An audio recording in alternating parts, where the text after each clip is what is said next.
welcome again. Jerry DuPaw here with the Achieving the American Dream podcast. And today I have another special guest, Julia Rice with Goosehead Insurance. And today we wanted to come on here and just talk a little bit about homeowners insurance and that process because, there's a lot of people that just think that's just one step they have to do. It's very, easy and they just call their insurance and it's like a checkbox they have to do.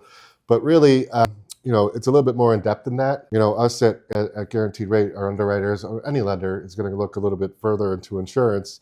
So that's why I have Julia here today to talk. We're just going to go through and just talk about some of the things you should know so you don't run into any problems or delays with your closing or anything. So, exactly. Yeah, well, thank you for coming. Yeah, thank you for having me. It's been really great. No problem at all.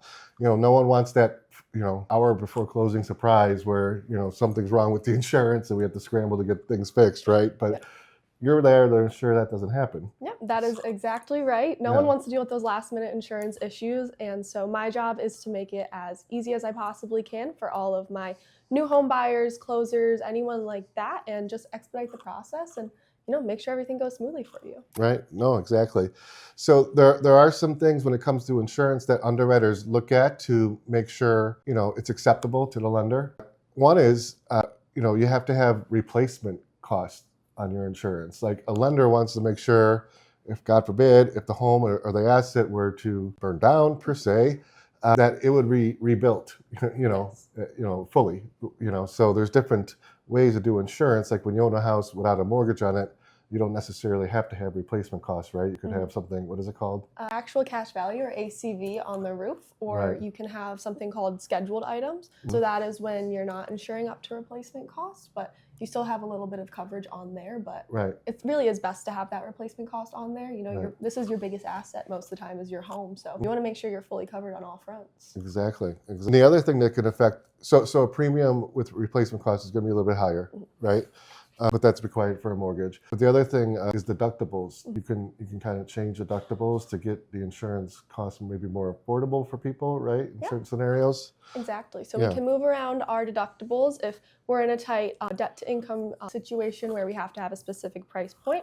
Certain carriers that we write with have varying deductibles. And so the good thing about working with a broker like myself is you can shop around 40 plus carriers and we'll find the right one to fit you and make sure it works with the coverage that we need as well as your budget. Yeah, that's great. No, it's very important to be able to work with an agent that has that flexibility just because, I've seen it's been a little bit harder for people to prove for the insurance. You would think that'd be just like a slam dunk kind of thing, but I've seen, things change in the insurance industry that has caused, maybe a little bit more tougher underwriting standards. Is that what's going on out there? What's exactly happening? Yeah, so underwriters for certain companies have been cracking down recently. One of the biggest things they look at is roof condition and roof age. So a lot of underwriters will now only insure roof to replacement costs 10 or 15 years old.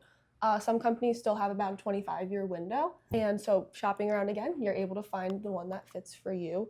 Also recently around the country, not so much in Illinois where you're seeing a lot of natural disasters, wildfires, things like that, causing insurance companies to have more losses than they can really take on. And what that means is there's the rate increases. Yeah, so everyone pays for events like that. It kind of gets spread out through the whole country, right? Yeah, I heard that, but I also heard how Florida has a lot of natural disasters. But I heard like maybe a 4 or 5 years back that they made it so flood insurance cost, because that's a national program, government program, that they were spreading the premium risk over the whole country, but then they changed it where it only could be specific to the state. So the residents of the state basically have to bear the burden of the premiums for those type of disasters. So I've seen, in Florida, insurance rates went up way up because of that.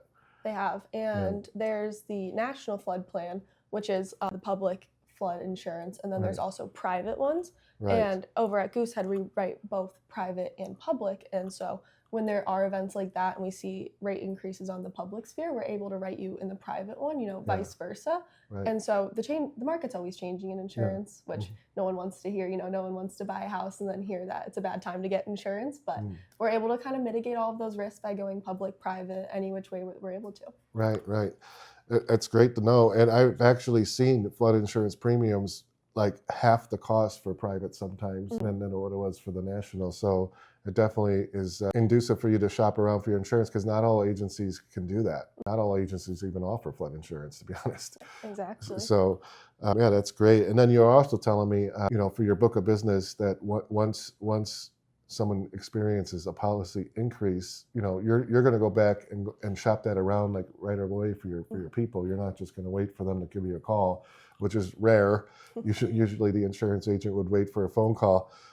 But that's one thing, every few years or a couple of years, really you got to look at your homeowners insurance policy, because the rates do increase, and that affects your mortgage payment. So your mortgage payment will increase. So it's always a great thing to shop around for insurance and get another second opinion, or give Julia a call. So yeah, I'm always available. And yeah. I reach so many clients who tell me that they don't even know what they're currently paying for insurance. They're Right. like, oh, I just send it to Yeah, my it just mortgage. comes out of your mortgage Yeah. escrow account. And so I'm sure on your end too, seeing Yeah. all of that ends up just being like, oh, well, why are we not changing this or going around or anything? But Right, people just don't know. Exactly. Yeah, and a lot of people don't even know what an escrow account is, to be honest. So I'll kind of just briefly explain it. When you pay back a mortgage, you're paying back your principal and interest, each month. That's part of your payment. But then there's another part of your payment called escrow accounts, and that would include your taxes, which they take your tax bill, they divide it by 12, and they come up with a monthly amount, and that's what they put in the field for your tax amount. And the same thing with your insurance. Take your insurance, if it's $1,200 a year, to divide it by 12, we're going to take an extra $100 for your insurance in your mortgage payment. And then when those bills come due, the lender, you're going to get a copy of the bill in the mail, but you don't pay it, because you were putting it into an escrow account with us, the lender, who's going to be the one responsible for making the payments on those bills. So that's why, if your bill goes up, we're going to analyze your escrow account and make sure there's enough money in there. And if your bill went up, we have to adjust your payment, right? Exactly. So that's how escrow accounts work, and that's how it could affect your mortgage payment. So it's always, like I said, a great idea to shop that around when the time comes. And the reason you always need to have insurance is because we're, as the lender, trying, we need to protect our asset, to make sure, if anything does happen to the house, and you want to protect your asset as well. Yeah, exactly. I mean, we have shared interests, but that's why you can't not have insurance. And the other thing I wanted to mention is, if you switch insurance, that's great and totally fine, but you got to let your lender know, because your lender, if they don't know that, and they go to call your current insurance company that they know that was your last insurance company, and that insurance company says, well, no, we don't insure that house anymore, then the lender's going to have to make some moves where they're going to have to get insurance for you, and that's not pretty, because the cost is more expensive. Yes. So it's always, if you do switch insurance, great, but always notify, your mortgage company. So just tidbits to know, things to know, and that's why we just kind of came on here today, just kind of go over stuff like that. If you have any questions when it comes to insurance, we'll leave our contact information, Julia's contact information with Goosehead in the comments. And reach out anytime. You can reach out to us on social, whatever is easier for you. Call, text, email, right? Yeah, anything. I'm available any time of day, any day a week. That sounds good. All right. Well, thank you again for coming. Thanks We really for having appreciate me. it. It was awesome.